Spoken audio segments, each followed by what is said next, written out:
masuk. Di sana.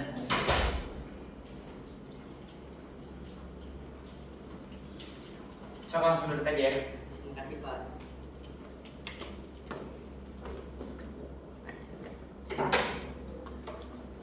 Baik.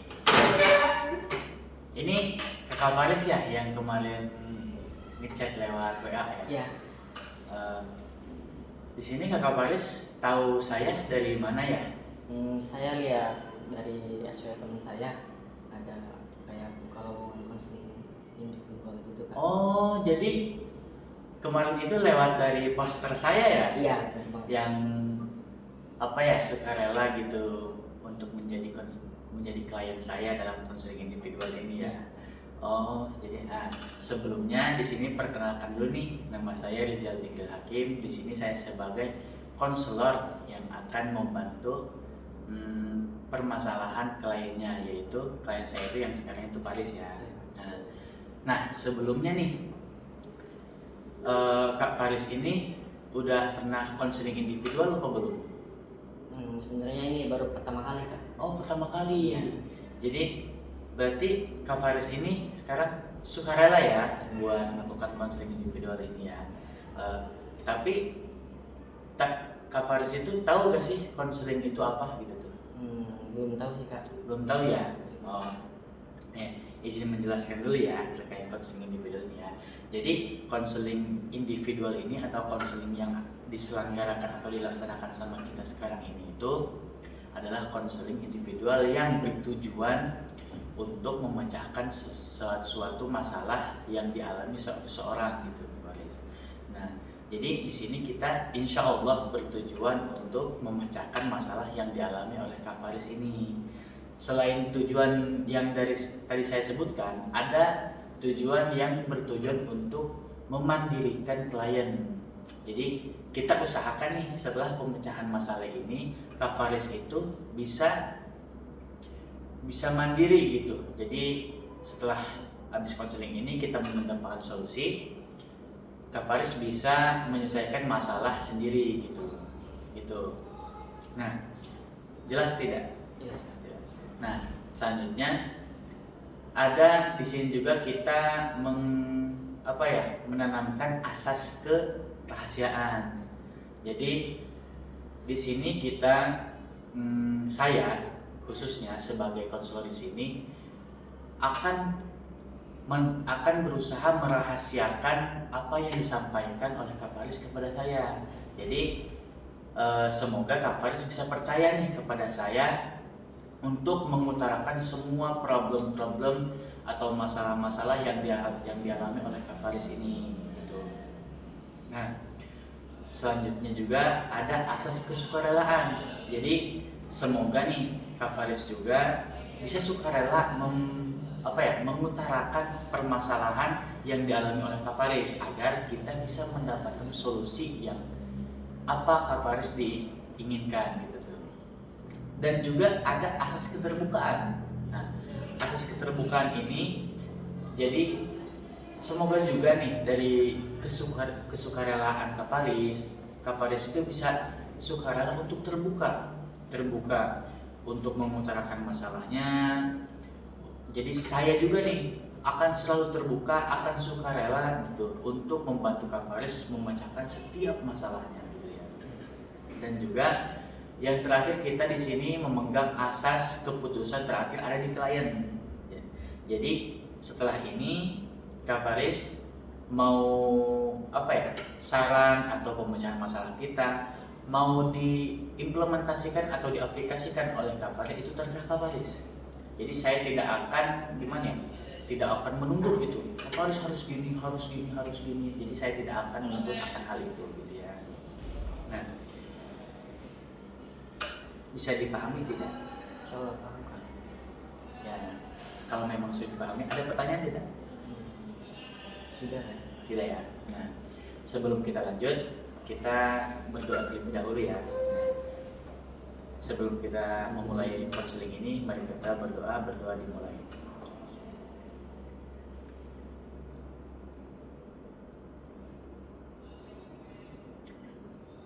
Berdoa selesai. Nah untuk sekarang Kak Faris nih mau ada cerita apa ya gitu, apa yang harus disolusi, apa yang harus dicari solusinya, apa yang mau diceritakannya, sok silakan. Langsung mulai aja kayak. Iya. Jadi gini kak, saya tuh orangnya nggak bisa berinteraksi sama orang lain gitu kak. Nggak bisa, kayak pendiam lah gitu rasanya kayak. Iya. Jadi kemana-mana tuh saya suka malu gitu kalau mau berinteraksi sama orang lain gitu kan. Ya. Gara-garanya mungkin dari pas saya kecil saya nggak dibolehin main sama orang tua. Gitu.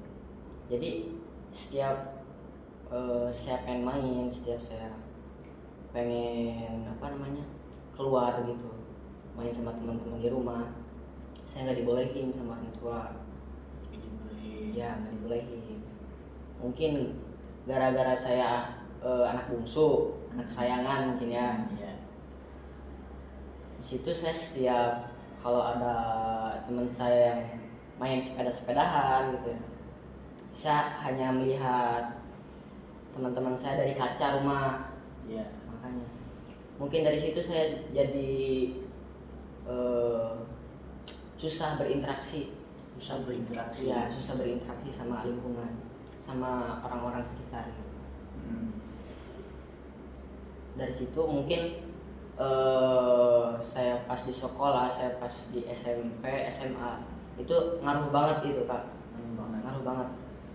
Jadi saya pendiam orangnya, jadi gak gaul gitulah, gak asik orangnya, jadi merasa dijauhkan sama orang lain gitu. Mungkin berat juga gitu kak ngejalaninnya gitu ya, pengen berubah gitu. Pengen berubah. Ya. Nah terus selama itu nih dampak apa nih yang terasa oleh Kak Faris selama Kak Faris merasanya bahwa Kak Faris ini pendiam terus susah berinteraksi ya gitu tuh. Yang apa sih problemnya gitu bagi Kak Faris gitu tuh? Problemnya nggak ada teman kak, nggak ada teman. Nggak ada teman. Ya, nggak ada teman. Kesepian, susah curhat ke orang lain, makanya ada kakak juga. Iya. Itu sih kak. Itu. Ya. Oh berarti Kak Faris ini selama itu dari kelas berapa itu Kak? Dari TK gitu kak, nggak main, udah jarang, malah hampir nggak pernah gitu main-main sama temen di rumah.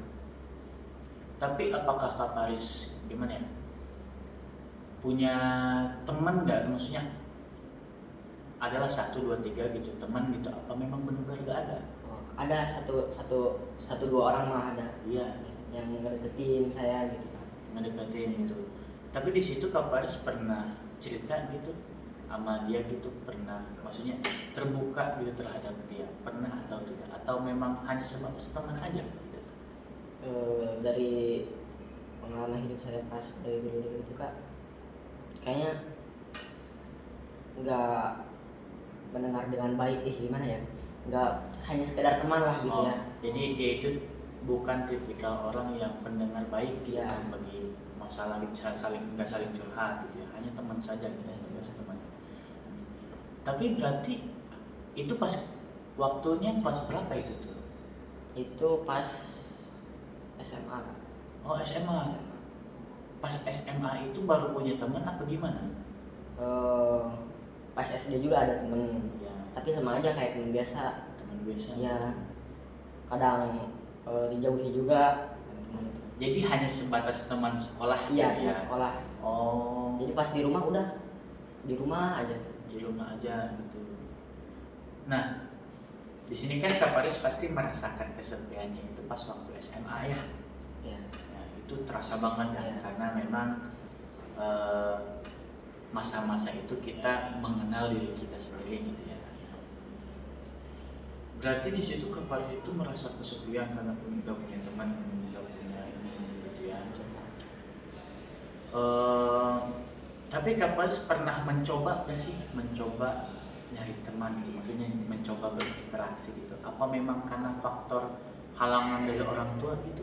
Jadi kurangnya maksudnya kurang kurang dibebaskan gitu orang tua sama orang tua jadi gitu. Pernah saya kayak maksain asik gitu kan.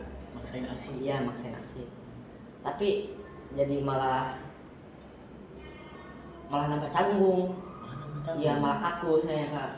Oh, Jadi emang udah terbiasa gitu, udah terbiasa.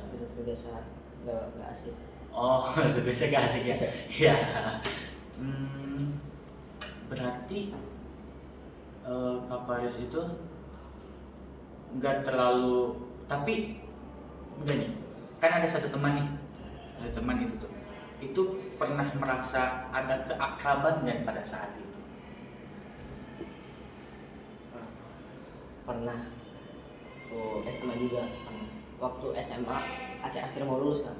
Akhir-akhir mau lulus. Iya, ada saya satu orang yang deket banget sama saya Kak. Deket banget, bukan deket banget sih ya, gimana ya, jadi ada sama dia aja gitu, kalau mau kemana sama dia. Tapi pas kejadian saya main sama orang lain selain dia gitu, tapi dianya malah menjauh. Jadi saya pengennya tuh bukan dia doang temennya gitu Kak. Jadi pengen berteman sama semua orang, tapi pas ketika saya main sama orang lain dia malah menjauh gitu Kak. Oh, jadi Kak Faris ini menemukan seorang teman nih, Ya, udah merasa akrab nih, jadi temannya itu udah merasa akrab sama Kak Faris. Tapi ketika Kak Faris berteman dengan orang lain atau berinteraksi gitu Iya, sama orang betul. lain, akrab gitu sama orang lain gitu kan, malah dia yang menjauh ya gitu. malah dia menjauh. Nah, itu kira-kira nih menurut Kak Faris nih, faktor teman Kak Faris itu menjauh karena memang Kak Faris berinteraksi sama orang lain, atau memang orang lain itu yang apa ya, orang lain yang berinteraksi nih sama Kak Faris nih. Jadi Kak Faris apa ya namanya, ngobrol nih sama orang lain, si teman Kak Faris ini yang udah akrab nih menjauh nih Iya. karena Kak Faris ngobrol, atau memang teman itu nih, teman yang ngobrol sama Kak Faris itu yang punya masalah sama temennya. Kira-kira menurut Kak Faris gimana gitu? Mungkin ada faktor kecemburuan kali Kak. Oh, kecemburuan. Iya, mungkin dia ngerasanya lu lu setiap hari ngobrol sama saya gitu ya, tapi kenapa ada, gimana ya bahasanya ya, kenapa kamu tuh ngobrol sama orang lain gitu Kak. Faktor kecemburuannya gitu bahasanya. Tapi ini bisa saya simpulkan ya Kak Faris, kayaknya. Tapi Kak Faris, taruh dulu ya. Tapi Kak Faris nih, pada pas kehilangan teman ini nih, yang menurut saya nih, dia itu merasa nyaman dengan Kak Faris. Nah, kan dia setelah melihat Kak Faris berinteraksi dengan teman yang lain, itu menjauh nih. Apa yang dirasakan sama Kak Faris? Merasa gak tahu kenapa merasa bersalah gitu Kak. Merasa bersalah. Iya, merasa pengen minta maaf juga, ya nggak tahu salahnya apa gitu kayak bingung juga, malah dia nambah jauh. Nambah jauh. Iya, nambah jauh, dideketin juga menghindar gitu kan, nggak tahu kenapa. Nah, tapi teman Kak Faris ini punya teman lagi jadi selain Kak Faris? Punya kan Sebenarnya punya.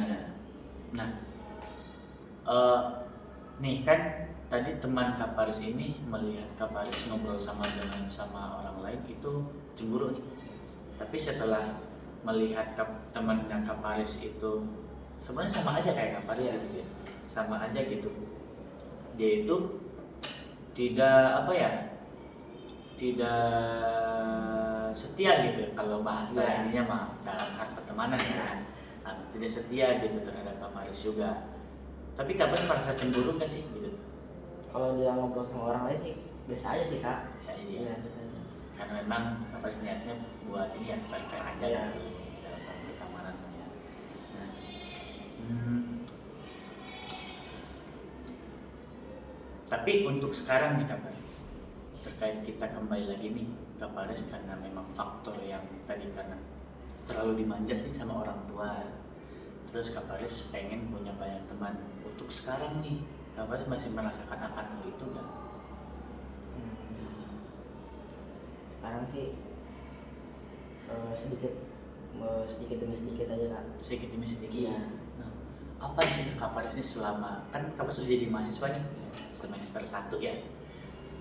Apa nih yang udah dilakukan nih sama Kak Faris untuk beradaptasi nih di lingkungan kampus gitu tuh, untuk memiliki teman gitu kan ya? Itu kan yang Kak Faris inginkan gitu ya. Nah, itu apa yang sudah dilakukan sama Kak Faris?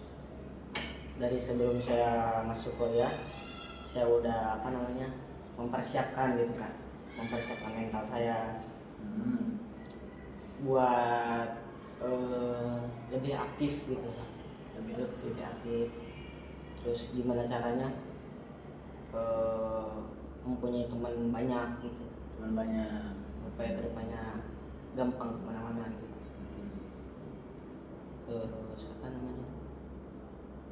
sebelum masuk kuliah juga udah ada niatan masuk organisasi gitu kan. Berarti sekarang udah masuk atau belum ini? Alhamdulillah udah masuk Organisasi apa tuh kira-kira? organisasi PMI Oh, eksternal. eksternal. Eksternal. Oh, bukan UKM gitu, bukan himpunan gitu. Oh, terus menurut Kak Faris nih di eksternal itu kayak gimana? PMI ya. PMI. PMI itu kalau nggak salah pergerakan mahasiswa Islam Indonesia ya. Ya, Apa yang dirasakan Kak Faris di dunia organisasi eksternal itu? saya ngerasa saya dirangkul gitu kan. Dirangkul. Ya, dirangkul oleh cutting lah rasanya gitu ya. Ya Kak. Cutting. Terus mempunyai teman-teman yang peduli terhadap Paris sendiri. Kalau setiap di perumahan lagi lapar, tinggal tinggal ngabarin teman lagi lapar nih gitu. Jadi alhamdulillah udah mulai terbuka dari situ kan. Oh, di situ. Ya udah mulai pengaruh-pengaruh masa lalu tuh udah mulai menghilang sedikit. Berarti Kak Faris di sini mendapatkan pembelajaran dari organisasi ini nih. Gitu. Oh, dapat pembelajaran bahwasanya Kak Faris nih bisa dirangkul di sini. Kak Faris nih bisa, kan biasanya organisasi itu belajar ya, belajar dari biasanya itu di organisasi itu diajarin public speaking gitu ya. Untuk tapi nih Kak Faris selama ini nih kan udah bisa berinteraksi nih dengan orang-orang organisasi. Kak Faris ini sudah mencoba gak sih selain orang-orang dari organisasi tersebut? Pernah mencoba. Terus gimana tuh? Apa yang dirasakan sama Kak Faris tuh pada saat itu? Jadi ngaruh ketika kita kayak teman kelas gitu, teman jurusan, teman fakultas. Jadi setelah Paris berorganisasi itu, jadi sedikit demi sedikit jadi mulai terbuka kemana-mana juga kan. Ya, jadi nggak terlalu susah lah gitu berinteraksi sama orang-orang yang ada di kampus, sama orang-orang yang ada di jurusan, sama orang-orang yang ada di kelas. Jadi gak terlalu susah. Ya. Tapi masih terasa gitu. Masih terasa. Nah, itu tuh mengganggu gak sih ke kenyamanan belajar Faris di kuliah ini? Mengganggu kak. Mengganggu. Iya mengganggu. Mengganggunya rasanya tuh kayak gimana? Kerasanya tuh masih ada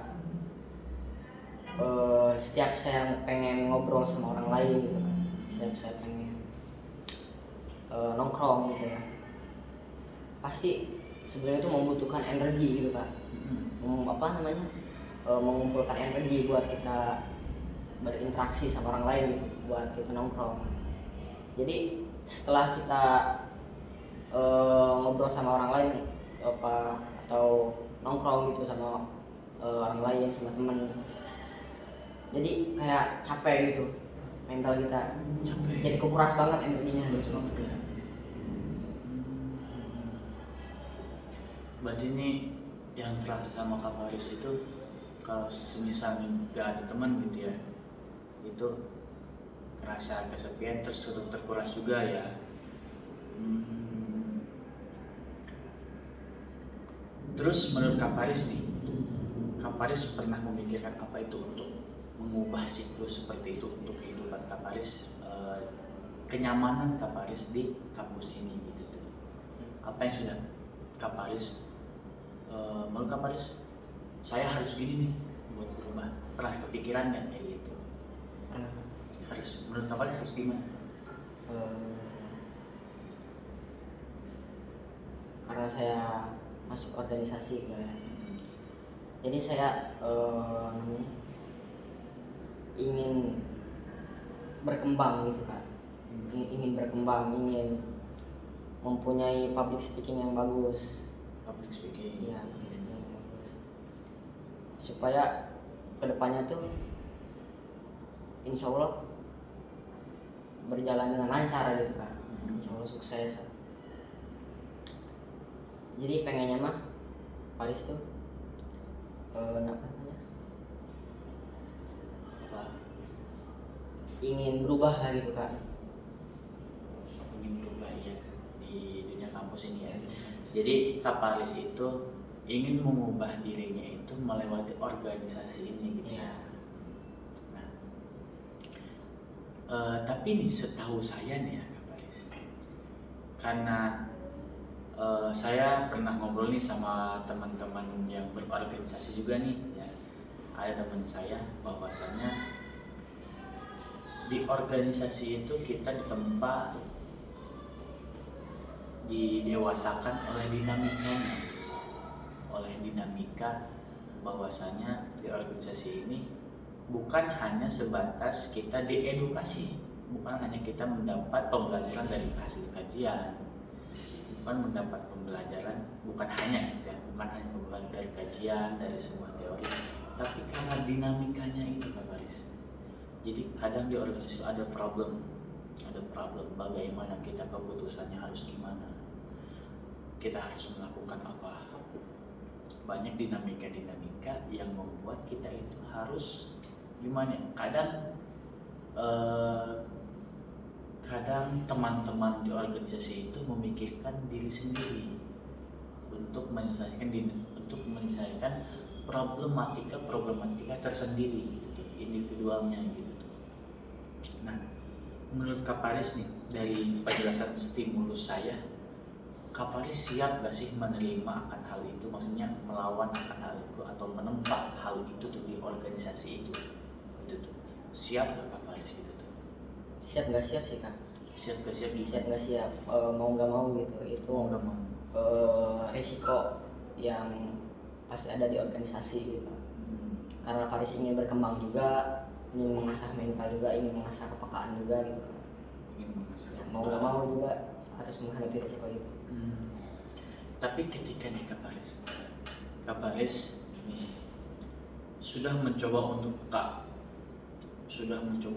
peka kepada teman-teman Kak Faris yang ada di organisasi, sedang mengalami dinamika atau problematika yang ada di organisasi itu, terus Kak Faris sudah mencoba peka, sudah mencoba membantu, tapi tidak ada timbal balik kepada Kak Faris. Kak Faris apa Kak Faris yang akan lakukan terhadap hal itu? Contoh yang saya berikan tadi. Saya udah peka, tapi nggak ada timbal baliknya ke saya. Iya gitu. Sebenarnya ada timbal baliknya Kak. Jadi kita merasa terasah emosional kita gitu Kak. Oh, merasa terasa, iya benar. Terasa emosional kita. Jadi kita diuji kesabaran kita, keikhlasan kita. sebenarnya itu juga eh, rasa yang gak mau dijauhi sama teman sih kak dari dulu tuh. Kayak gimana ya, kayak Paris tuh gak mau berantem. Paris soalnya gak susah berantem sama orang lain, soalnya gak mau dijauhi sama orang lain itu, sama teman gitu kan. Nih Kak Faris, kalau Kak Faris merasa seperti itu nih, ketika Kak Faris maksudnya mempunyai 2 teman, contoh ya, semisal 2 teman nih.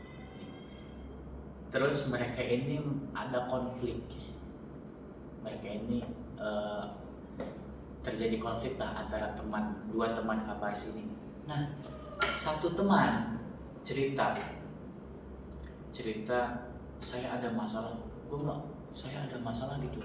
Kalau bahasa zaman sekarang mah, gue mau gak suka dia gitu tuh, gue mau gini gitu. Nah, setelah pada hari pertama teman A cerita ke Kak Faris. Nah, pada hari keduanya teman B itu cerita ke Kak Faris. Nah, Kak Faris bakal memihak kepada siapa gitu. Apa yang akan dilakukan Kak Faris gitu. Nah itu dua-duanya teman Ya. saya. Mungkin dua-duanya saya bakal mendengar gitu kan, bakal mendengar. Dan saya orangnya dari dulu tuh nggak pernah kayak punya circle gitu kan. Emang dari dulu susah gitu ya, orangnya netral gitu. Jadi mungkin kalau ada masalah konflik teman saya gitu kan, mungkin saya pertengahan gitu. Jadi ya, Oh, jadi menengahi. iya menengahi ya, Menengahi. menengahinya gitu kan. Jadi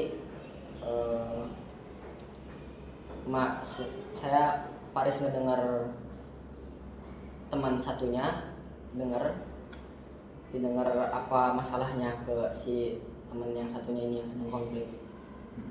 Setelah itu dia juga ngedengar kan ya Kak? Dia juga cerita gitu. Paris ngedengar masalahnya apa ke si teman yang sedang konflik. Jadi Paris apa ya? Atau gini, maksud Kak Faris itu menengahi itu mencari solusinya gitu, mereka harus kayak Iya. gimana gitu. Jadi Paris sebelumnya mendengar dulu nih cerita-cerita dari dua teman ini. Jadi pasti kelihatan kurangnya tuh Kak, kalau dua-duanya yang cerita mah gitu. Mungkin insya Allah sih Kak, Paris selesai masalahnya. Jadi Paris akan mencoba menengahi teman-teman itu, mereka membawa gitu. Contohnya gini, jadi Kak Faris menengahi itu, teman Kak Faris sudah cerita, Kak Faris cerita, solusinya ntar coba diobrolkan bareng-bareng gitu ya. Karena menurut saya juga tidak ada masalah yang tidak bisa diselesaikan dengan komunikasi. Tetap berkomunikasi. Jadi Kak Faris itu mencoba untuk mengomunikasikan antara kedua ini nih, jadi mereka agar mengobrol secara baik-baik gitu ya, gitu. Sambil ngopi. Tapi Kak Faris nih, Kak Faris nih, ada gitu ya teman gitu Kak Faris yang tiba-tiba mencoba membuat masalah sama Kak Faris gitu. Mencoba buat masalah sama Kak Faris. Tadi kan Kak Faris mengatakan saya tidak mau punya masalah sama teman, tapi tiba-tiba teman ini nih ngeduluin gitu tuh, ngeduluin membuat masalah sama Kak Faris. Contoh, Kak Faris punya sepatunya dibuang sama dia, terus ketahuan sama Kak Faris. Apa yang Kak Faris bakal lakukan akan hal itu? Padahal itu teman Kak Faris nih di organisasi ini. Pernah saya seperti itu Kak. Gimana? Kayak Apa yang dilakukan? Ngeledekin gitu kayak ngejahilin gitu. Sebenarnya sih kalau masalah konflik sama teman yang ngeduluin konfliknya itu kan Faris orangnya gak bisa marah-marah gitu kayak, gak bisa marah-marah ke teman. setiap ada seperti itu Paris mengalah Kak. Mengalah. Nggak tahu kenapa mengalah gitu. Emang mungkin gak mau gak mau musuhan gitu. Gak musuh. Ya. Tapi nih Kak Paris, saya pernah melihat berita nih, maksudnya terkadang kan ada orang juga ya yang terlalu meremehkan temannya gitu, meremehkan temannya. Apakah Kak Paris gak takut gitu tuh? Maksudnya terlalu diremehkan oleh teman sendiri gitu tuh. Terlalu diremehkan sih. Apa ya kayak makanya Paris tuh di organisasi ini pengen punya potensi gitu kan untuk untuk bahasa tidak diremehkan gitu, Nggak diremehkan gitu ya. punya value dari Paris. Berarti Paris itu ingin membuktikan bahwasannya Paris itu bukan orang yang sembarangan gitu ya. Jadi orang-orang yang ngejahilin juga kayak gimana gitu. Ya, karena memang ketika kita mau menjahili, contoh gitu ya, ada orang, saya juga pernah dapat cerita orang yang suka ngebully, dia itu berubah karena dirubah oleh orang yang dibully oleh dia gitu. Karena dia itu suka ngebully, tapi dia itu berubah karena apa yang namanya? Itu dirubah karena tiba-tiba yang dibully itu ternyata memiliki pengetahuan yang lebih atau memiliki value yang bagus gitu. Dia itu akan malu sendiri. Dia akan malu sendiri. Jadi ini sama seperti yang dialami sama mungkin tujuan Kak Paris itu ingin belajar agar tidak dibully, agar tidak diremehkan oleh orang lain gitu ya. Tapi menurut Kak Paris, apakah di organisasi yang Kak Paris ikuti, PMI ya, PMI itu, menurut Kak Paris itu bisa merubah Kak Paris atau tidak? Persepsi Kak Paris sekarang nih, yang Kak Paris sudah masuk kan ya? Penilaian Kak Paris, menurut Kak Paris, PMI bisa merubah Kak Paris nggak sih? Sebenarnya bukan PMI-nya sih, itu tergantung dari Faris sendiri mau berubah apa enggak gitu kan. Berarti Kak Faris itu lewat jalur PMI ini ya, organisasi eksternal yang berkembang di PMI. Tapi maksudnya organisasi ini bisa maksudnya menjadi jalan Kak Faris ya? Bisa. Insya Allah. Tapi menurut Kak Faris penilaian sekarang ini bisa Kak Faris? Insya Allah bisa. Berarti intinya Kak Faris bisa apa ya? Kak Faris melewati untuk mengubah diri dari orang yang tidak bisa berinteraksi, yang sekarang sudah bisa berinteraksi mungkin ya Kak Faris. Lumayan lah sekarang ya. Jadi intinya Kak Faris harus, kalau memang Kak Faris ingin memiliki banyak teman dan Kak Faris tidak mau memiliki masalah dengan teman, Kak Faris harus kuat mental.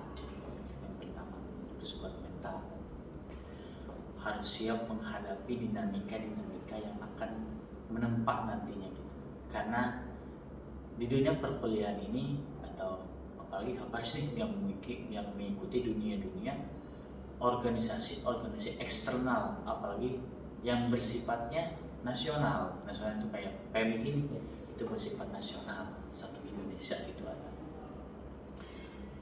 Itu akan ditempa dengan dinamika ataupun pembelajaran yang tidak disangka-sangka gitu. Jadi Kak Faris ya harus siap, dan Kak Faris juga harus siap bahwasannya Kak Faris itu kan sebagai mahasiswa jangan sampai melupakan kuliah gitu belajar, karena kita di sini tujuannya untuk kuliah gitu ya, sebagai mahasiswa ya. Jadi tapi ini saya nanya lagi, apakah Kak Faris di sini terganggu gak sih orang organisasi itu kepada kuliah gitu? itu juga jadi pembelajaran Ya, saya buat bisa memanage waktu. manage waktu ya. Tapi selama nih karena kamu sudah masuk nih, merasa terganggu atau tidak? Sebenarnya enggak sih kan, Enggak. mungkin belum gitu. Oh belum. Iya. Tapi kapan sudah tahu nih mas? Iya. Kira-kira kan semester 1 nih, semester 2, semester 3 pasti udah mulai terganggu ya. Ya mungkin gitu kan. Berarti Kaparis harus bisa memanage waktu. Nah, antisipasi Kaparis nih akan hal itu bagaimana? Contohnya nih kan Kaparis sudah memanage waktunya itu kayak gimana sih?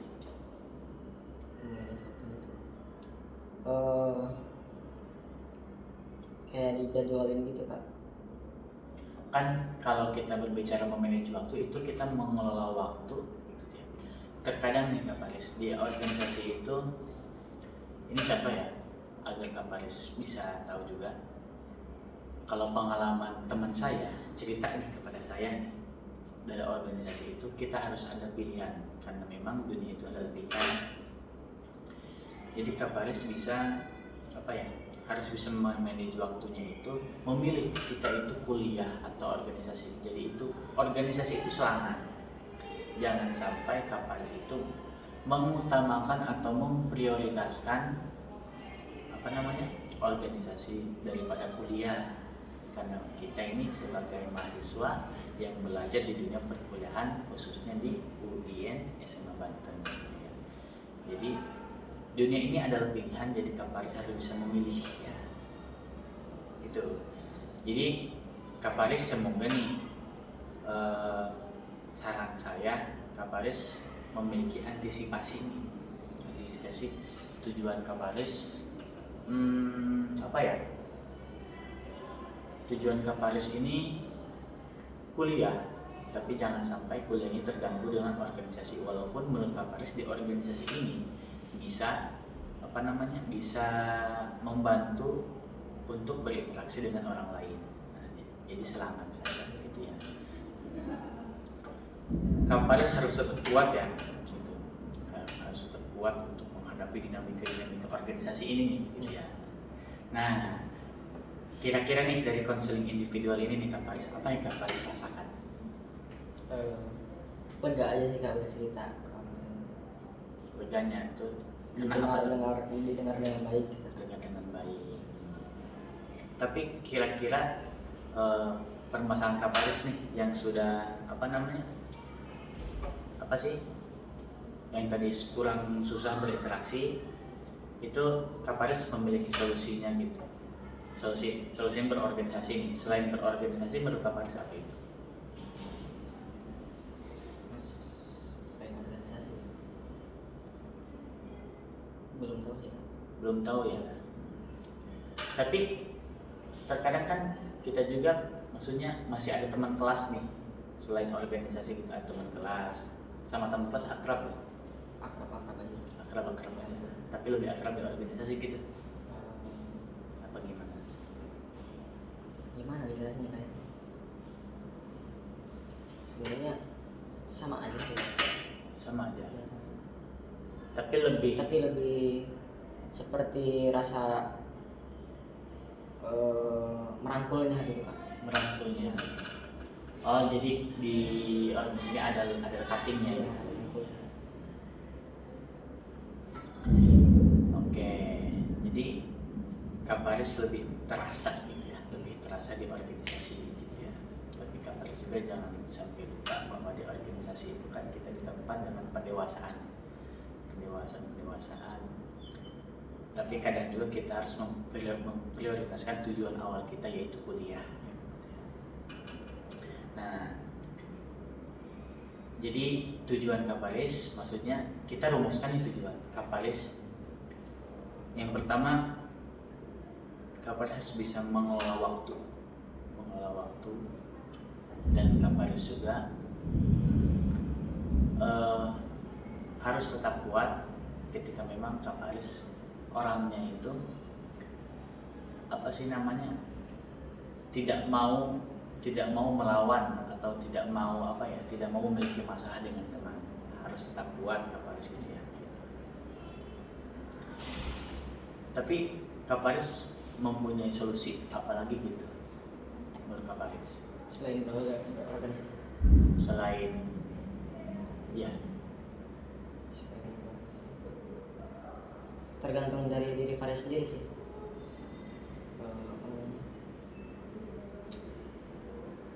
Kadang-kadang akrab gitu Kak. Gimana ya jelasnya Kak? kadang-kadang akrab, Iya, kadang-kadang sama yang lain. ya. Tapi tetap di organisasi ada yang merangkul ya, ada yang merangkul. Berarti Kak Faris harus siap dengan dinamika organisasi ya, karena Kak Faris bisa bisa apa ya bisa berinteraksi itu karena memang melewati dari organisasi tersebut. Nah, intinya mah Kak Faris harus tetap kuat, harus tetap siap menghadapi dinamika-dinamika yang ada di dalam organisasi tersebut ya.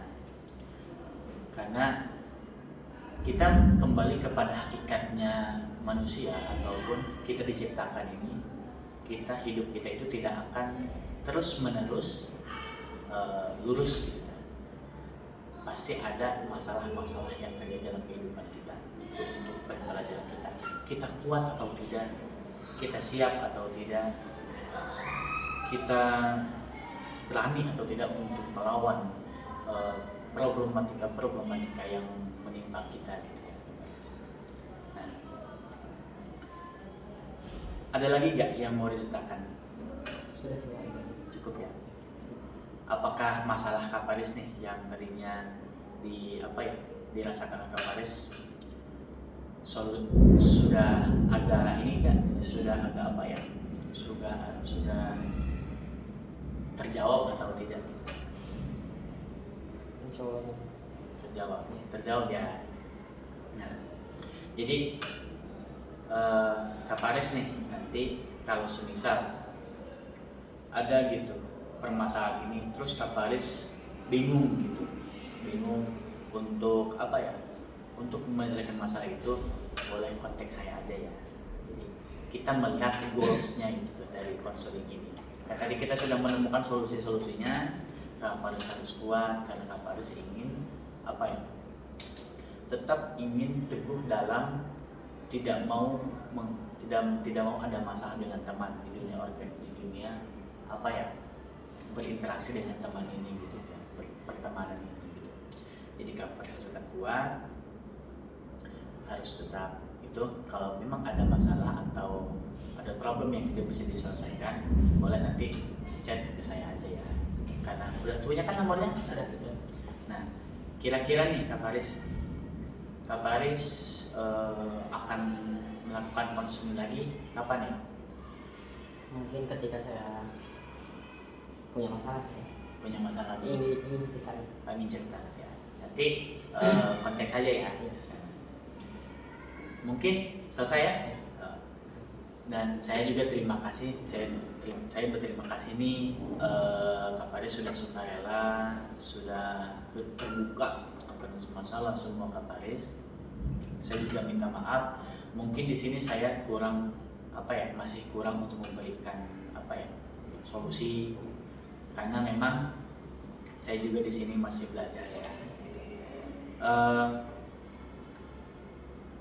Saya terima kasih nih. Mungkin tidak ada lagi yang tanyakan? Cukup ya. Kita tutup dengan doa ya. Doa dimulai.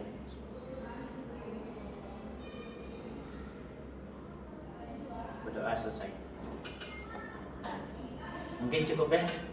Terima kasih ya Kak Faris udah sukarela, udah terbuka untuk melakukan konseling individual ini. Kalau misal ada yang tanyakan lagi, boleh di chat aja ya.